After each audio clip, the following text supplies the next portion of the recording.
न्याय की उम्मीद आदमी करता है। तो आज हम लोग आए हैं और प्राइमरी लेवल पे आज हम लोग बैठ करके यहाँ जा रहे हैं। फिर इसके बाद कल किया, कल हम लोग का डेलीगेशन आगे जिलाधिकारी से मिलेंगे, हम लोग पुलिस अधीक्षक से मिलेंगे, हम लोग सिविल सर्जन से मिलेंगे। इन चीज़ों से हम लोग सिस्टम से चलेंगे और न्याय के लिए। और ये विशाल जी का मामला कोई व्यक्तिगत मामला नहीं है, ऐसे किसी दूसरे बेटा के साथ नहीं हो, ऐसे किसी दूसरे परिवार के साथ नहीं हो। इसीलिए हम लोग ये लड़ाई को लड़ रहे हैं कि और किसी बेटा के साथ इस प्रकार से अनहोनी नहीं हो। उस कड़ी में आज हम लोग आए हुए थे और मीडिया के साथियों का दिल से अभिनंदन और आभार प्रकट करते हैं कि आप लोगों ने बहुमूल्य समय दिया है। अच्छा, ये बात है जब कुछ लोग बतावत है कि 5 दिन में 5 गो शिशु के एक तरह से जान हमारे गांव के तो 2 गो बड़ा 2 गो तो हमारे गांव के बड़ा है। दोनों जना स्टेशन पर के बालो, एक जना के लड़का तो मर गई। यहाँ के थोड़ा लड़ाई झगड़ा कोई नहीं तो यहाँ का लड़का रिकवरी हुई। लेकिन वो जब लड़का के गोड़ हाथ में बैंडेज रहल तो वो बैंडेज जब दूसरा डॉक्टर ले खोलल गई, पूरा मांस तोड़ के बर्दाश्त ना हो। ओकरा बाद ये सब यहाँ के FIR कोई नहीं, डॉक्टर के संगे जौन भी होला भइल बारे आज जौन हमने के धारणा देतनी जा डॉक्टर साहब से पूछल जाओ, हमने तो उनका से कहल जाओ कि राहुल इलाज कब तक हुई, जबले माने ऊपर लाश ध के और रोज रोज पैसा उसले तबले होई कि जबले ऊपर जिंदा सांस चलता तबले हो चाहे। 7वें दिन 27 तारीख को हम उनसे मॉर्निंग में 11 बजे के आसपास फिर इस बात को बोले तो थोड़ा लफड़ा करने पे आ गए। तो हम लोग भी टाइट हो गए कि लड़का मरेगा या जो भी होगा, आप हाथ पैर में चारों तरफ बंडेज मार दिए हैं, कोई रिपोर्ट नहीं दिखा रहे हैं, तो हम क्या जानते हैं कि उसको क्या प्रॉब्लम है। बच्चे से भगवान के रूप में, यमराज के रूप में मानी लो, राक्षस मानी लो, एगो अपराधी के जौन पेशा होला वो तरह के पेशा डॉक्टर के हो गई बा, जौन की माने बहुत ही दुखद बा। लपेट करके दिए और दूसरे जब हम सेंटर लेकर के लड़के को गए और वहाँ पे जब उसको खोला गया और बंडेज हटाया गया, तब हम लोग देख रहे हैं कि उसका हाथ पैर सब इन्फेक्टेड है, पूरा सड़ा टाइप का, जबकि जन्म से मेरे लड़के के हाथ पैर में ऐसा कुछ प्रॉब्लम नहीं था। और लड़के भी कुछ एडमिट थी, जैसे एक मशरक के चाचा थे, उनकी एक नातिन थी, उसको 18 दिन से लमसम एडमिट करके रखे थे। तो चाचा से भी हमारी बात हुई थी, वो बोले थे कि हम लाए थे यहाँ क्योंकि उसको थोड़ा सा निमोनिया का प्रॉब्लम था, वो हमसे ये बात बताए उसके लिए, और 18 दिन से एडमिट करके रखे हैं, रिपोर्ट भी नहीं दे रहे हैं और बता रहे हैं कि 1-2 दिन में छोड़ देंगे, 1-2 दिन में छोड़ देंगे। लंबा लेकर के गए, बाद में वो लड़की डेट भी कर गई। क्योंकि मेरे साथ जो हुआ 2-3 लड़के जो मर गए, एक मेरे बगल का ही लड़का है वो भी मर गया गांव आकर के, 4 दिन रखे उनके एक हॉस्पिटल है मैरवा में, उनके यहाँ से वो रेफर किए थे, उनके यहाँ शशिकांत जी कोई करके हैं। बाद में पता चल रहा है कि वो भी उनके भाई हैं। शशिकांत जो है डॉक्टर विकास के भाई हैं, अभी पता चल रहा है यही बात। हमारा मन घबराया, हम बोले सर आप हमारे लड़के को डिस्चार्ज कर दीजिए, हमको लेकर के कहीं और जाना है। तो वो बोले कि ऐसा थोड़े ना होता है, भेंट पे लड़का है, निकालेंगे डेट कर जाएगा तो ठीक नहीं होगा। हालांकि ये डॉक्टर विकास ने कहा। तो हम बोले कि सर हमको जाने दीजिए, वो मेरा एथी हम लिख करके दे देते हैं आपको, हम लेकर के जाएंगे किसी और के पास, ये मेरी जिम्मेदारी होगी। नमस्कार, मैं हूं विनय पुरी और आप देख रहे हैं राष्ट्रीय योद्धा न्यूज। पिछले दिनों सिवान में मेडिकल व्यवस्था को लेकर एक बहुत बड़ा बवाल मचा हुआ है। कई जनप्रतिनिधि वो इस अस्पताल पर गए जिसका नाम प्रकाश न्यूबॉर्न एंड केयर सेंटर है, जो सिवान स्थित एक क्लिनिक है, एक हॉस्पिटल है। अब समझिए कि इस अस्पताल के बारे में जो खबर, जो सूचना आ रही है कि बीते दिनों में 5 दिनों के अंदर 4 बच्चों की जो है, शिशुओं की, नवजात बच्चों की मौत हो गई और 5वां बच्चा जो है ये इनका है, जिस व्यक्ति के साथ हम खड़े हैं। इनका नाम विशाल सिंह है, सरपंच प्रतिनिधि हैं ठेपा के, और इनसे हम जानने का प्रयास करेंगे कि इनके बच्चे के साथ उस अस्पताल में क्या हुआ, ये घटना कब हुई, अब तक इस पर क्या कार्रवाई हुई है, स्वास्थ्य विभाग का, प्रशासन का क्या रवैया है इस पूरे मामले में, और क्या कुछ चल रहा है। क्योंकि घटना इनसे संबंधित है, इनके बच्चे के साथ जो घटना हुई है उसके बारे में हम स्वयं इनसे ही जानेंगे, ताकि जो है हमें सटीक जानकारी मिल सके और उस पर हम आगे जो है आपको और पुख्ता रिपोर्ट दे सकें। विशाल जी, ये बताइए कि किस कंडीशन में आप बच्चे को लेके गए थे, बच्चे को जन्म हुए कितनी देर हुए थे या कितने दिन हुए थे, और क्या स्थिति जो पहले थी वो बाद में स्थिति कैसे बदल गई, क्या कुछ हुआ, इसके बारे में आप शॉर्ट में जो महत्वपूर्ण जानकारी है उसको आप जनता के सामने रखें। ठीक है, नमस्कार। देखिए, ऐसा हुआ था कि हमारे लड़के का जन्म 20 तारीख को रात्रि में 11:19 पे हुआ था। ठीक है, आधे घंटे के बाद उसके गले में कुछ खराश था। 20 जनवरी? तो, हाँ, 20 जनवरी को उसके गले में कुछ मतलब ऐसे बलगम का खरखराहट का आया। उसके बाद वहाँ के जो डॉक्टर थे वो बोले कि किसी चाइल्ड स्पेशलिस्ट से दिखा लीजिए।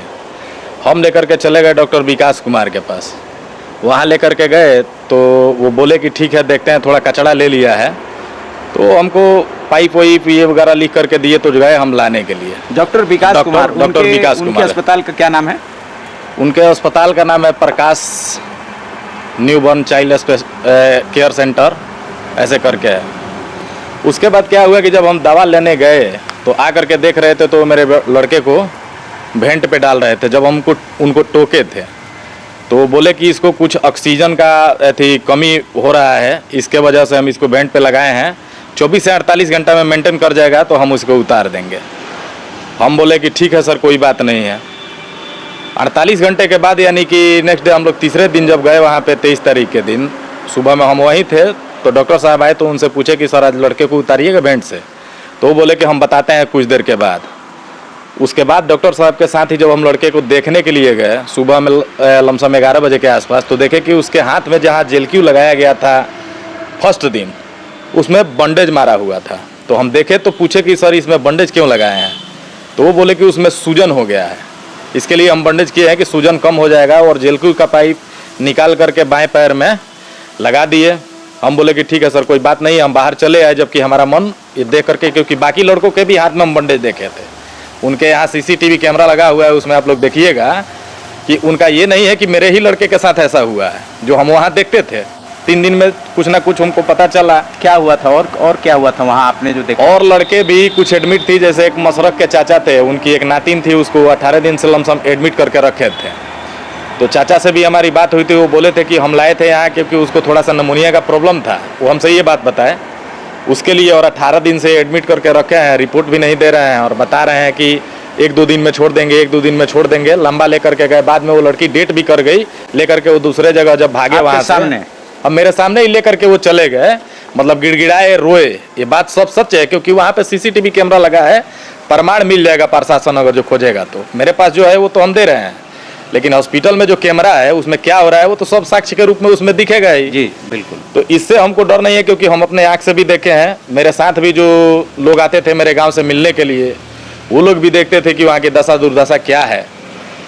उसके बाद ये हुआ कि फिर उस दिन वो बोले कि नहीं अभी 2 दिन और रुकेगा लड़का, तो हो गया लमसम 5 दिन, मान लीजिए 72 से 5 दिन कर दिए। वो 5वें दिन जब लड़के को हम देखे तो उसके पैर में जो बाएं साइड जेलक्यू लगाए थे उस पैर में भी बंडेज किए थे। वो उस पैर में भी और एक हाथ में और एक पैर में बंडेज करके फिर दाहिने हाथ में वो जेलक्यू लगा दिए।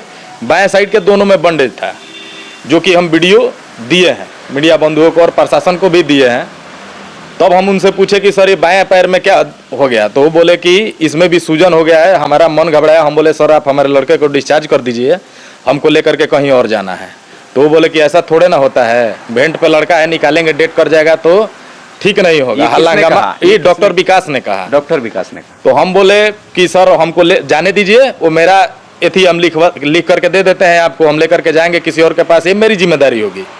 फिर भी उन्होंने नहीं दिया। तो मेरे साथ 1-2 लोग थे, वो बोले कि 2 दिन में वो एकदम रिलीफ हो जाएगा, लड़का स्वस्थ हो जाएगा, हम आपको छोड़ देंगे, कि 2 दिन और टाइम दे दीजिए।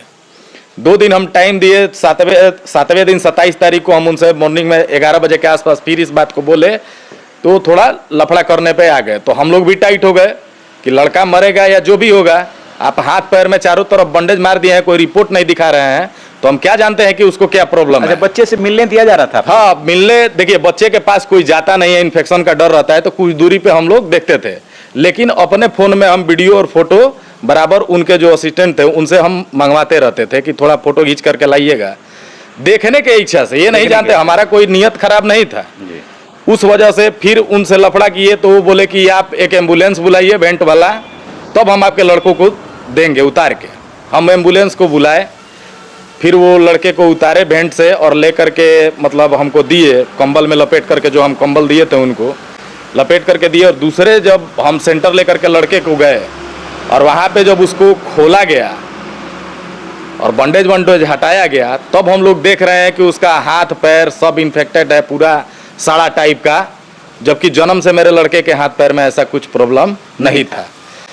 अब ये जनरल बात है, स्वाभाविक बात है कि हम उस चीज़ को देख करके मेरे अंदर बहुत मतलब क्रोध था हम लोग घूमे थे वहाँ, उनसे इस बात को पूछने या कुछ भी हो सकता था, क्योंकि हम उस रूप में उनको अपने लड़के को नहीं दिए थे। हम तो गए थे कचड़ा के लिए, लेकिन वो बीमारी बढ़ा दी। फिर हम देखे कि डॉक्टर साहब हमको जिनके यहाँ गए थे वो मना किए कि लड़के का पहले इलाज करवा लीजिए, उसके बाद जो करना होगा करते रहिएगा, झगड़ा लगा। हम लोग थोड़ा शांत हो गए कुछ देर के बाद, क्योंकि लड़के को बचाना जरूरी था। वहाँ पे लड़के को कोई ऑक्सीजन की जरूरत नहीं पड़ी।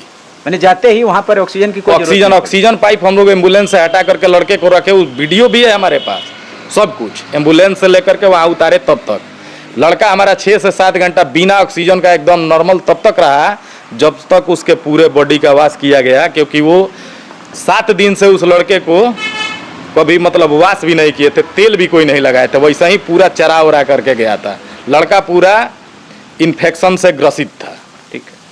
ठीक है। उसके बाद ये हुआ कि बाद में जब सुबह में मतलब 1 दिन के बाद नेक्स्ट डे उसका कंडीशन देखे, उसका चिल्लाहट देखे, तो मन में विचार आया कि हम इस चीज़ को प्रशासन को सौंपेंगे कि वहाँ क्या हो रहा है जी। क्योंकि मेरे साथ जो हुआ 2-3 लड़के जो मर गए, एक मेरे बगल का ही लड़का है वो भी मर गया गांव आकर के, 4 दिन रखे उनके एक हॉस्पिटल है मैरवा में, उनके यहाँ से वो रेफर किए थे, उनके यहाँ शशिकांत जी कोई करके हैं।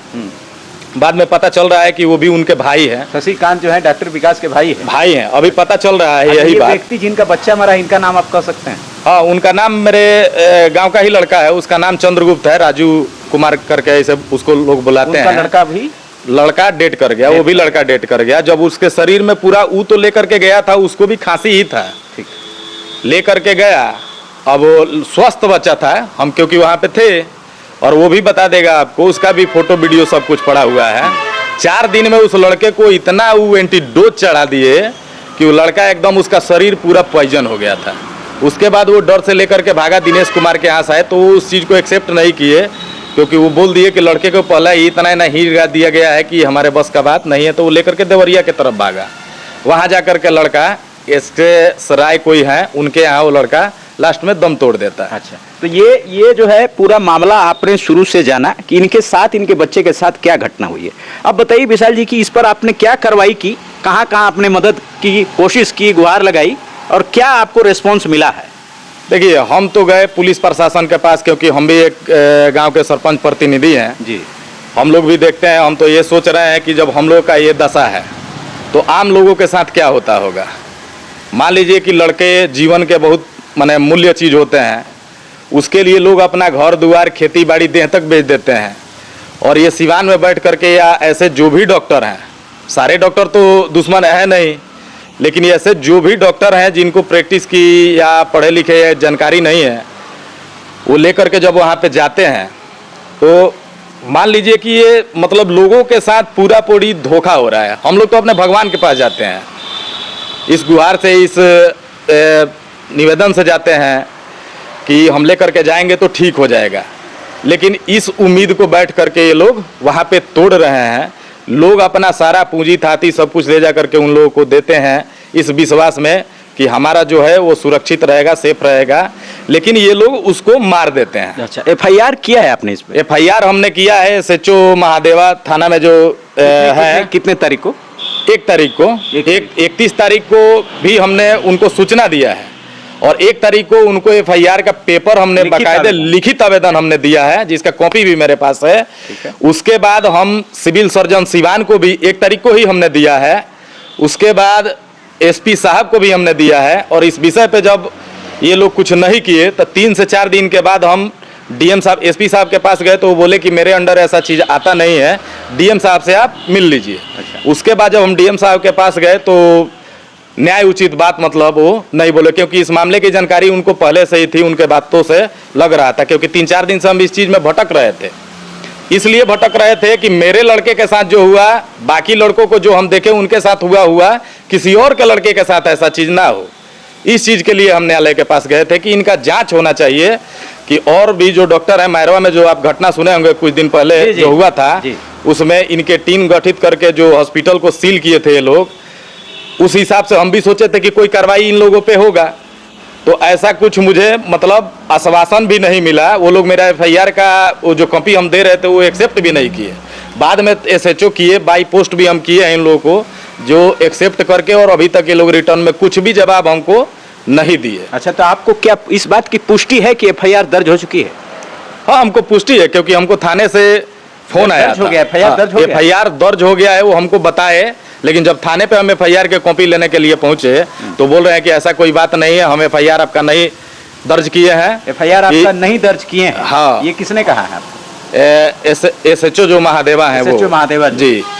इन सारे बातों को सुनने के बाद हम अपने गांव आए थे, बैठे थे, कुछ सोच रहे थे मन में, तब तक कुछ लोगों से मुलाकात हुआ, इस बात पे चर्चा हुआ। अजय भास्कर चौहान जी के यहाँ एक पंचायत था, उस पंचायत में हम गए थे, मेरे ही गांव का एक लड़की का मैटर था, उसमें हम लोग गए थे, मुलाकात हुआ तो वो हमसे पूछे तो इस चीज़ को उनके सामने हम रखे तो वो बोले कि ये जो भी हो रहा है बहुत गलत हुआ है। हम उनको अपना मतलब पूरा दर्द बताए और वो मेरे सहयोगी बने। अच्छा, आपको जो आपके क्षेत्र के जो नेता हैं, जो जनप्रतिनिधि हैं, या फिर जो आम लोग हैं आपके गांव के आस पड़ोस के सगे संबंधी हैं, आपको इस मामले पर कितना समर्थन मिल रहा है? सारे लोग समर्थन में थे। हमारे भी जो गांव के मुखिया हैं श्री कईम अंसारी जी जो है, और जो हमारे पूर्व सरपंच हैं बड़े भाई प्रमोद जी, और जो जिला परिषद हैं प्रमोद जी, और मेरे चनौर पंचायत के भी सरपंच हैं मुकेश कुमार सिंह जी, और जो ये तितरिया पंचायत के भी जो सरपंच साहब हैं, ये सारे लोग मिल करके हम लोग अपने गांव में कोई भी दिक्कत आता है अगल बगल में तो सब लोग बैठ करके उसको सलटा समझा करके, यही सब काम ही हम लोग जिम्मेदारी ही जनता का मिला हुआ है। अच्छा, तो देखिए, इनसे हमने जो है इस घटना के बारे में पूरी जानकारी ली, आपके समक्ष रखा, स्वतः इनके डायरेक्ट जो है प्रत्यक्ष शब्द हैं, इन्होंने जो भी घटना के बारे में पूरी जानकारी बताई, और इस बात की पुष्टि की जा सकती है कि जो ये कर रहे हैं वो सच कर रहे हैं, क्योंकि जिस बच्चे के साथ ये घटना हुई, जिसका मांस जो है हाथ और पैर का जो है सड़ गल गया, उस अवस्था में पाया गया, जब पट्टी को ले जाकर दूसरे अस्पताल में खोला गया, तो चूंकि वह इनका ही बच्चा है तो इनसे सटीक और स्पष्ट जानकारी कोई और नहीं दे सकता है। अब देखिए, अब जो आपको जानकारी मिली है पिछले कुछ दिनों से, यूं कहें कि एक सप्ताह या 10 दिन से, स्वास्थ्य विभाग सिविल सर्जन के नेतृत्व में सिवान जिले में मैरवा के कई अस्पतालों में लगातार छापेमारी की गई, कई अस्पतालों को सील भी किया गया, कुछ अस्पतालों को पुनः 1 से 2 दिन के बाद वापस खोल भी दिया गया है। तो कम से कम 10 दिनों में इस तरह के ऐसे मामले हैं कि 10 से 12 लोगों की मृत्यु हो चुकी है। कुछ महिलाओं की जो है डिलीवरी के दौरान मृत्यु हो गई, उसमें भी परिजनों द्वारा मेडिकल लापरवाही का आरोप लगाया गया है। इन सभी आरोपों में सबसे अहम बात यह खुलकर आई है कि एफआईआर की जो मात्रा है, 10 लोग अगर मरते हैं तो बहुत कम ही ऐसा होता है कि 1 से 2 लोग जो है इस पर कानूनी प्रक्रिया में उतरते हैं, एफआईआर करते हैं, उन पर कानूनी कार्रवाई करने का प्रयास करते हैं। विशाल जी उनमें से एक व्यक्ति हैं जो एफआईआर के लिए लगातार प्रयास कर रहे हैं। 1 तारीख को, जैसा कि इन्होंने बताया, 1 तारीख को इन्होंने एफआईआर की लिखित आवेदन दी है, आज 11 तारीख हो चुकी है, और इस पर जो है ये पुष्टि कर रहे हैं कि अभी तक एफआईआर दर्ज होने की कोई सूचना इनको नहीं है, कोई कार्रवाई इस पर नहीं की गई है। अब मैं एक बहुत महत्वपूर्ण सवाल आपसे पूछने जा रहा हूं, आपको अगर उस अस्पताल द्वारा, किसी अन्य दलाल द्वारा, किसी के माध्यम से अगर पैसे दिए जाएं मुंह बंद करने के लिए, क्या आप पैसे लेकर मुंह बंद कर लेंगे, पीछे हट जाएंगे? ऐसा चीज वो हमको प्रयास कर चुके हैं, क्योंकि जिस दिन हम थाने में आवेदन दिए थे 1 तारीख को हुई, उसी शाम वो हमको इस चीज के लिए मतलब बोले थे कि आपका जो भी मेडिकल खर्च लगेगा, जो भी हम खर्च लिए हैं वो आपको हम वापस कर देंगे, किसी और के माध्यम से। हाँ, किसी और के माध्यम से हमारे पास ये बात आया था, सूचना आपको दी गई। उसी दिन मतलब हमारे गांव का जो लड़का डेट किया था, उनके द्वार पे हम गए थे। मान लीजिए हम जनप्रतिनिधि हैं तो जाना मेरा जरूरी था, वहाँ पे गए, उन लोगों को भावुकता को हम देखे तो ये चीज हमको बर्दाश्त से बाहर की चीज थी। ऐसा लग रहा था जैसे हम अपने ही लड़के को मिट्टी दे रहे हैं, ऐसा लग रहा था हमको। इस बात को हम उनको ठुकरा दिए। हमारा लड़ाई किसी पैसे के मांग की नहीं है, हमारा लड़ाई है सिस्टम के बारे में। मान लीजिए कि हम एक प्रतिनिधि हैं और बाकी जो कमज़ोर लोग, अभी बहुत से गरीब लोग हैं जो जाते हैं उनके पास इस उम्मीद से कि उनका जो समांग है, व्यक्ति है, जो लड़का है, जो भी है, वो जाता है इस उम्मीद से कि वो हमारे भगवान है, अगर जो उनको कोई प्रॉब्लम है तो वो ठीक कर देंगे। लेकिन यहाँ तो धन उगाही का काम चल रहा है। ऐसा नहीं है कि कोई हमको मैनेज कर ले या कुछ भी। हमारा लड़ाई इस चीज़ से नहीं है, सामाजिक लड़ाई है। विगत कुछ दिनों से जो स्वास्थ्य विभाग में ये बड़ी लापरवाही चल रही है, जो मिली भगत है पूरे स्वास्थ्य विभाग की, पुलिस प्रशासन की भी इसमें जो है मिली भगत दिखती है। 11 दिनों में एफआईआर दर्ज न होना इस बात को स्पष्ट करता है कि कहीं न कहीं दाल में कुछ काला है, कुछ न कुछ गड़बड़ है। मैं माननीय मुख्यमंत्री श्री नीतीश कुमार, गृह मंत्री श्री सम्राट चौधरी जी, उप मुख्यमंत्री सह राजस्व मंत्री श्री विजय सिन्हा जी, आप सभी से करबद्ध निवेदन है, आपकी सरकार को जो चुनाव में जो लाभ मिला है, हम मेरे जैसे ही पत्रकार हैं जिन्होंने आपके विकास कार्यों को दिखाया, आपकी बनाई सड़कें, मेट्रो इमारतें हमने दिखाई, हमने सच दिखाया, हमने जंगलराज का भी पर्दाफाश किया जो लालू काल में यहां पर था, हमने उस गुंडागर्दी अपराध के साम्राज्य को भी दिखाया, उजागर किया और आपकी सच्चाई भी दिखाई। आज आपकी सरकार जो है गर्त में जा रही है। आज स्वास्थ्य विभाग अगर गर्त में जा रहा है तो इसके जिम्मेदार आप हैं।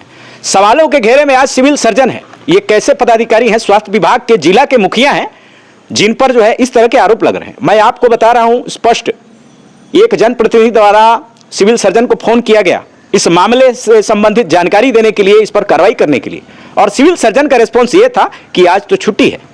बताइए, इतना संवेदनशील मामला जहां बच्चों की लगातार जो है मौत नहीं, इसको हत्या कहा जाएगा, this is death by negligence. सारी धाराएं इस पर लगाई जाए तो इस पर 20 से 23 साल की सजा किसी डॉक्टर को हो सकती है। फर्जी डिग्री एक चीज है, डिग्री होते हुए भी प्रैक्टिस की जानकारी ना होना यह भी अपराध है। आपके पास डिग्री है, आपने पढ़ाई की है, लेकिन आपको उस चीज को नॉलेज नहीं है, प्रैक्टिकली आप किसी सर्जरी को, किसी चीज को आप उसमें सफल नहीं हो पा रहे हैं, तो यह भी बहुत बड़ी जो है चूक है। इस पर कार्रवाई होनी चाहिए। आप इस सरकार से पूछें, मैं जनता से कह रहा हूं कि आप इस सरकार से पूछें कि आखिर बिहार में स्वास्थ्य विभाग द्वारा और कितनी हत्याएं की जाएंगी, कितनी मौतें होंगी, उसके बाद जो है आपके कान जो है वो हमारी आवाज को सुन पाएंगे, लोगों के दर्द को, पीड़ा को सुन पाएंगे। एक व्यक्ति जो बाप बनता है, बाप बनने की खुशी अभी अभी उसके मन में जो है उमड़ी है, एक नया उत्साह है, परिवार में एक किलकारी खिलखिलाहट है, और कुछ ही घंटों में उसको जो है आप एक मौत के कगार पर ले जाने वाले रास्ते में यहाँ के डॉक्टर, यहाँ के फर्जी अस्पताल, स्वास्थ्य विभाग ले जाता है। जिस तरह के इस कांड में जिस तरह का माहौल बनाया गया है, जिस तरह की कार्रवाई में लापरवाही की गई है, और जिस तरह से कुछ जनप्रतिनिधियों द्वारा इस पर आवाज उठाई गई, उसके खिलाफ यह धमकी दी जा रही है कि एफआईआर किया जाएगा या फिर एफआईआर करके जेल भेज दिया जाएगा। तो महोदय, आप जो भी हैं, जो भी इस स्वास्थ्य विभाग के माफिया से जुड़े लोग हैं, ये एफआईआर की धमकियां आप लोगों को देकर और जेल में डलवाकर ये आवाज को आप नहीं दबा पाएंगे। एक समय था जब भगत सिंह जैसे लोग इस देश में आजादी के लिए फांसी पर झूल गए। आज के युवा का यह कर्तव्य है कि ऐसे फर्जी अस्पताल, फर्जी डॉक्टरों पर आप कानूनी कार्रवाई करें जो लोग पैसे लेकर चुप हो जा रहे हैं। मैं ऐसे कई मामले जानता हूं जिसमें मैंने हस्तक्षेप नहीं किया, और इसलिए नहीं किया क्योंकि परिजनों ने ऐसे अस्पतालों, ऐसे फर्जी डॉक्टरों से कुछ चंद लाख रुपए के लिए अपने बेटी, अपने बहू, अपने बच्चे का जो मौत है उसका सौदा कर दिया। अगर ये ईमानदारी से खड़े हैं तो मैं इनके साथ ईमानदारी से खड़ा हूं, आखिरी लड़ाई लड़ने तक के लिए खड़ा हूं, और जो जनप्रतिनिधि हैं आप सभी एकजुट हो, सहयोग करें। और दूसरी बात, आप विशाल सिंह जी हैं, सिंह है, राजपूत हैं जी। मैं जो जातिवाद में हम जब पढ़ते हैं, जब यूजीसी का आया, जब SC ST एक्ट आता है, तो हम जातिवाद में ध्रुवीकरण हो जाता है समाज में, हम अपने अपने जात की पक्ष लेने लगते हैं, बंटने लगते हैं। आज आपका जात कहाँ है? आप इनके साथ क्यों खड़े नहीं हो रहे हैं? इनकी आवाज 11 दिनों से नहीं सुनी जा रही है, इनका एफआईआर दर्ज नहीं किया जा रहा है जैसा कि ये बता रहे हैं, तो आज इनके जात वाले कहाँ हैं? इनके पीछे जात वाले क्यों नहीं खड़े हैं? आप जो है इनका समर्थन कीजिए, सपोर्ट कीजिए, और ऐसे लोगों को सख्त से सख्त कार्रवाई होनी चाहिए। इस पूरी घटना की जो है जांच होनी चाहिए, और अगर इसमें त्रुटि पाई जाती है, लापरवाही पाई जाती है, जो भी नेग्लिजेंस मेडिकली इसमें बरता गया है, उसके ऊपर कार्रवाई होनी चाहिए। और जिस तरह की बातें मीडिया में आ रही हैं, जो लोग कह रहे हैं कि एफआईआर करेंगे आप इस प्रतिनिधि पर, उस जनप्रतिनिधि पर, आप धमकियां दे रहे हैं, इस तरह की धमकियां देखिए आप 1-2 लोगों को दे सकते हैं, पूरे आप जनता सैकड़ों करोड़ों लोगों को आप नहीं दे सकते। कितने लोगों पर आप एफआईआर करेंगे? आप ये जो है झंझट पाल रहे हैं। एफआईआरों का सिलसिला चलेगा, अगर आप एक एफआईआर करेंगे तो 100 एफआईआर आप पर भी हो सकते हैं, क्योंकि जनता की भीड़ के सामने जनता का इतिहास रहा है कि सरकारें पलट देने का इतिहास रहा है जनता का। मैं ये जनता की ताकत बता रहा हूं। इस तरह का चीज होता है, जब प्रशासन से खुद जनता भिड़ जाती है तो प्रशासन को सजग होना पड़ता है, सही कार्रवाई करनी पड़ती है। स्वास्थ्य विभाग में इस तरह की जो लापरवाहियां हो रही हैं, ये इसलिए हो रही हैं क्योंकि हमारा कानून जो है वो बहुत ही लचर है, बहुत ही ढीला है। अब देखिए कि बड़े बड़े फ्रॉड होते हैं 5 करोड़, 10 करोड़, 20 करोड़ के, और आपको सजा जो है केवल मात्र 6 महीने की है। यानी कि आप 20-30 करोड़ का फ्रॉड कर दें और आपको जब सजा होगी तो सिर्फ 6 महीने की होगी, जो कि बहुत ही मामूली सी चीज है। इस तरह की जांच, एफआईआर इसमें नियम क्यों नहीं बनाए जा रहे हैं? इसको बायोमेट्रिक सिस्टम से एफआईआर या फिर ऑनलाइन के माध्यम से 24 घंटे में एफआईआर न होने पर पुलिस पर ही कार्रवाई करने का प्रावधान क्यों नहीं है? पुलिस अगर गलत जांच करती है, गलत डायरी बनाती है, गलत चार्जशीट फाइल करती है, अपराधी को एक सीमित समय में नहीं पकड़ती है जो भी अभियुक्त है, तो पुलिस पर कार्रवाई का प्रावधान क्यों नहीं है? जो पुलिस अधिकारी जो गलत जांच करते हैं उन पर कम से कम 10 से 20 साल की सजा का प्रावधान क्यों नहीं है? आप जो आईओ होते हैं केस में उन पर 20 साल की सजा का प्रावधान एक कानून आप बना दीजिए। किस आईओ की, किस पुलिस अधिकारी की हिम्मत है कि गलत जांच दिखा दे? आप कीजिए, ये नियम बनाइए कि 20 साल की सजा होगी उनको। कौन सा अधिकारी जो है इससे चूक सकता है? गलत जांच, पैसों के दम पर चीजों को जो है दिशा जो घुमा दिया जा रहा है, जांच को घुमा दिया जा रहा है, जांच को, मामलों को दबा दिया जा रहा है पैसे के दम पर। तो क्या यह माना जाए कि पैसे वाले ही सरकार चला रहे हैं, या फिर सरकार में जनता ने जिनको चुन के भेजा है, जिनको मुख्यमंत्री, उप मुख्यमंत्री, जिनको गृह मंत्री बनाया है, जिनको पदाधिकारी बनाया है, जिनको विधायक, सांसद बनाया है, क्या वो लोग सत्ता में हैं? अगर आप हैं तो इनकी बात जो है आप सुनिए, कार्रवाई आप कीजिए और न्याय दिलाने का प्रयास कीजिए ऐसे सभी लोगों को जो न्याय के लिए दर दर भटक रहे हैं। आप देख रहे थे राष्ट्र योद्धा न्यूज, मैं हूं विनय पुरी। नमस्कार।